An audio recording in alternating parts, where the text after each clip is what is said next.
Hello friends, welcome back to the one new video guys and my YouTube channel guys. Today friend, we are going to talk about guys Tecno phone Bluetooth device setting, and today video title guys how can we check guys our Tecno phone Bluetooth device name. Friends, we want to check guys your phone Bluetooth device name, so friend you can check easily. And friends, now let's see how can we check iPhone Bluetooth device. Today friends, I will show you, I will tell you guys. So before starting video friends, first of all go and subscribe the channel guys, click the bell icon, like the video. So then first of all we will on guys our phone setting to check Bluetooth device name. After on phone setting guys, you can see this type of settings. So how can we check iPhone Bluetooth device name? Friends, click on guys this more connection setting guys, tap here, then guys scroll Bluetooth setting guys, tap here.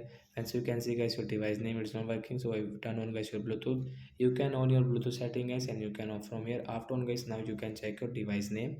Friends, you want to rename guys your Bluetooth device name, so guys you can rename from also here.